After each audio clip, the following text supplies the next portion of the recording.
Hello everyone. This is John here. This is my third time trying this. The first time because my brother wanted to be in my video, and second time because my mom called. So we're gonna try to redo this the third time.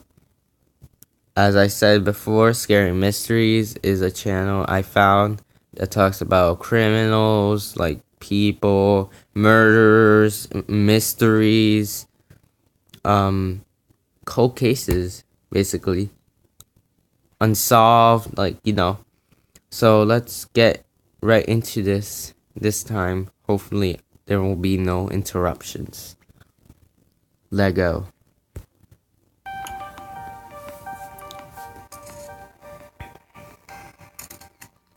Four infamous and chilling killers of the 1980s. In a time known for big hair, roller skates, and metal bands, the 1980s wasn't all fun and games. It was also an era filled with some of the most notorious and terrifying serial killers to ever exist. These are four infamous and chilling killers of the 1980s. Number 4. Sunset Strip Killers. A former naval intelligence officer's son, Doug Clark, moved all over the world while growing up. After graduating from Culver Military Academy, Clark enlisted in the Air Force, but was discharged as it was clear his life was headed somewhere else. He ended up in Los Angeles, moving from job to job, often being fired due to his violent temper. In his downtime, he would hang out at one of his favorite clubs, Little Nashville. It was a seedy pub that occasionally played live music, and the place where he met his partner in crime, Carol. Carol M. Bundy grew up with two alcoholic parents. At a young age, her mother died, and by 11, her father was sexually abusing her on a regular basis. No good. At 17, she married, then later on divorced her first husband, who was 40 years her senior. Yeah. At 37, she became infatuated with her apartment block manager and part-time singer Jack Murray, and would frequent the Little Nashville bar to watch him play. Carol would cross paths with Clark, and they bonded over dark sexual fantasies. Yeah, Clark moved into her place shortly after, despite Bundy still wanting to be with Jack. The pair would have threesomes with prostitutes, but it got old after a while, and Clark then began showing interest in an 11-year-old girl who was their neighbor. At least for me. Bundy saw this and helped lure the girl, encouraging her to play sexual games and pose for lewd pictures with Clark. But he still wanted more. He began expressing his desire to kill a girl during sex.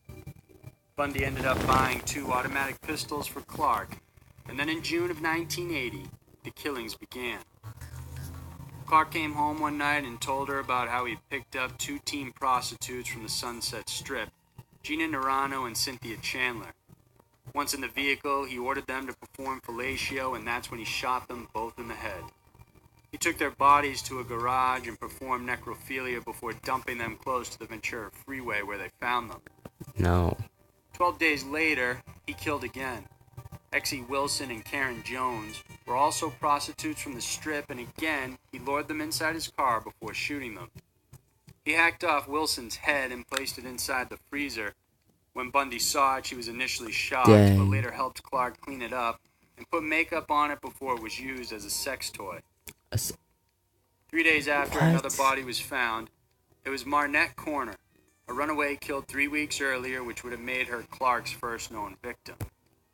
And then it was Bundy's turn. She was still infatuated with Jack, and in a bid to impress him, told him the details about what she and Clark had done. Murray was disturbed by the information and implied he might go to the cops with it. Afraid they would be turned in, she then lured him back to his van, and inside shot and decapitated him. Witnesses saw her, and when police were called, she confessed, which is when they were both arrested. Yeah. Clark was charged with 6 counts of murder, while Bundy was charged for 2. In the end, he was sentenced to death and is currently still on death row at the age of 69. Meanwhile, Bundy accepted a plea bargain and was sentenced to life in prison, where she died of heart failure in 2003. That's what she gets. Number 3, Larry Eiler. Born in Indiana in 1952 to a dysfunctional household, Larry Eiler grew up suffering abuse from his parents and stepfathers. It was so horrific that the details had been prevented from being released, and the state sought to remove him and have him live with relatives instead. As he grew older, he joined a monastery but left and ended up working low-paying jobs, including one as a house painter. The first time his name signaled on police radar was when he stabbed an ex-Marine who was hitchhiking in town. This Marine managed to get away and testified against Eiler. He was paid $2,500 for his trouble, and Eiler wasn't prosecuted. Damn. 2 years after this incident, a good amount of bodies began to surface. The first was found on March 22nd of 1982. Jay Reynolds' body was brutally stabbed outside Lexington, Kentucky. Then on October 3rd, 14-year-old Delvoy Baker's body was discovered next to a road in Indianapolis. Not even 2 weeks later, another body was found dumped by the roadside in Lowell, Indiana. This person suffered 32 stab wounds, most of them to the head. By July 2nd of 1983, there would be a total of 12 bodies found, and the 13th victim was Ralph Calise. He was found bound with duct tape and clothesline, then stabbed 17 times and was dead for less than 12 hours. Soon after this, an officer from Indiana spotted a pickup truck parked along I-65. Two men were walking towards the trees, and one of them looked like he was bound. When the officer approached, the younger man told the officer that Eiler had sexually propositioned him and asked to tie him up. The officer searched the pickup and found a clothesline, nylon, surgical tape, and a hunting knife with blood on it.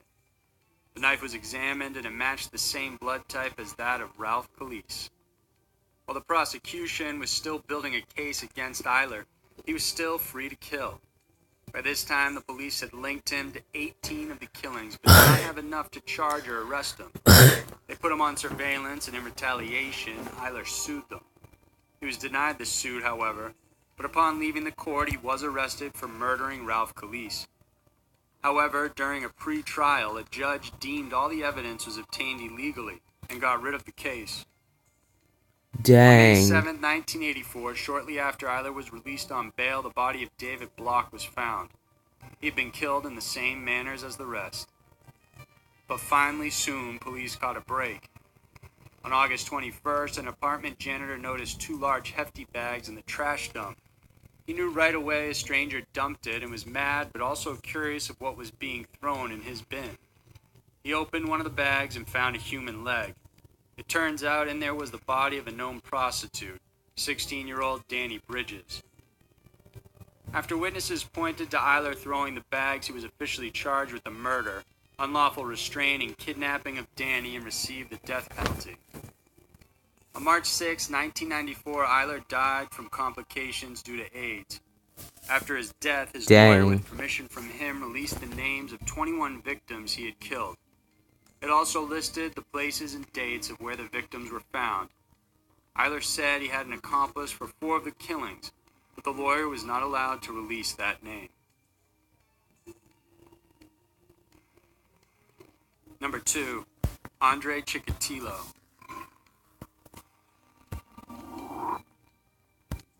Known as the Butcher of Rostov, it's no surprise Andre Chikatilo is considered one of the most prolific and violent killers of the 1980s. He grew up in famine-poor Russia. While he was a diligent student, he lacked social skills and had trouble forming relationships with women because he was impotent. Failing to enter Moscow State University, he went into national service before becoming a telephone engineer. Since he was still unmarried, his sister and her husband set him up with a local girl named Faina. After 2 weeks, they were married out of convenience, and despite Andre's problems in the bedroom, they were able to conceive 2 children. Chikatilo then switched to becoming a teacher, and it was here when he started sexually assaulting his students. Complaints about him started pouring in, and he was forced to move from one school to another before settling in an area around Rostov. His first known murder happened on December 22, 1978. He lured 9-year-old Yelena Zakharova That's before the 80s, to an abandoned home he had purchased and attempted to rape her. He was unable to achieve an erection, however, so he stabbed the victim 3 times before strangling her to death, during which time he ejaculated. Afterwards, he threw her body into the river, and it was found 2 days later.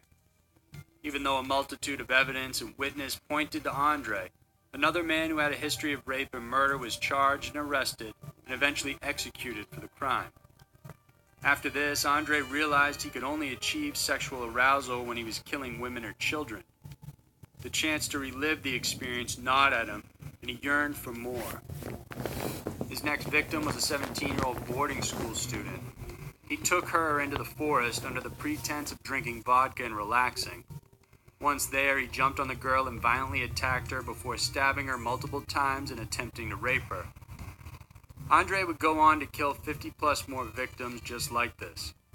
His MO was to engage the victim in conversation and lure them away from populated areas, then without warning attack them.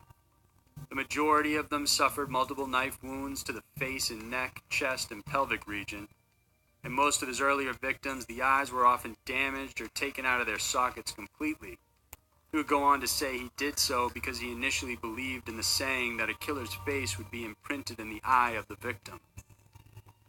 He then became a clerk for a raw materials factory, and this gave him a chance to travel from place to place, picking up more victims.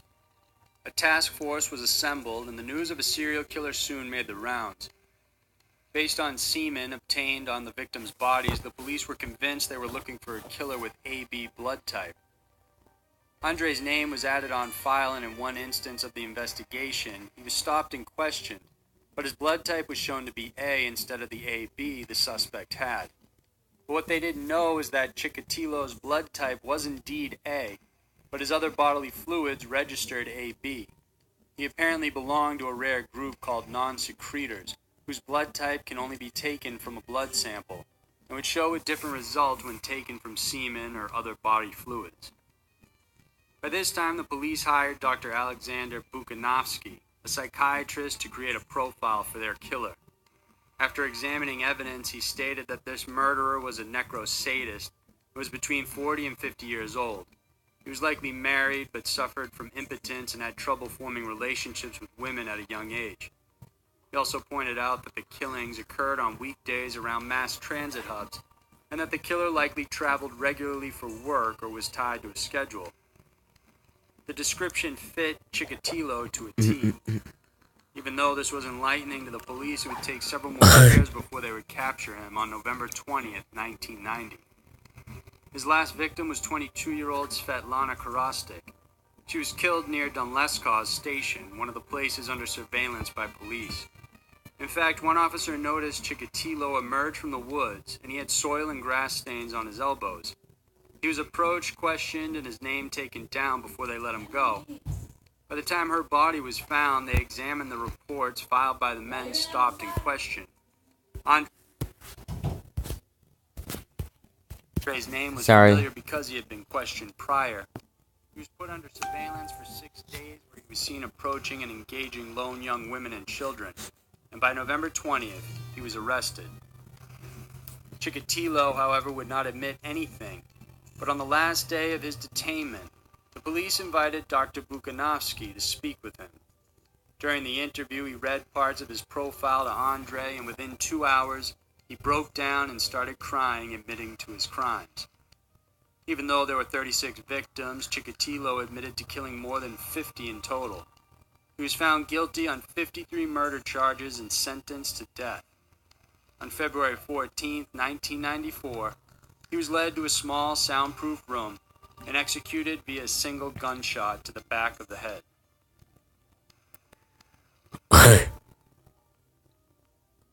Number 1.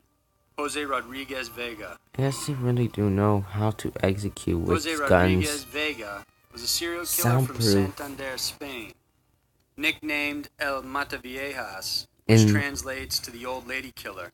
He killed more than 60 men aged 60 to 93, and had previously served a sentence for raping the old 5 lady younger killer. women. Vega grew up in a highly dysfunctional family. It's suspected his grandfather killed his grandmother, and his dad and brother were alcoholics. Dang. Meanwhile, his mother was a dominant and aggressive woman prone to violence. By the time Vega was 8, a 50-year-old woman had sexually abused him, and after this occurrence, he would masturbate constantly. At this 8? time, he also noticed he was sexually attracted to his mother, but kept these feelings a secret.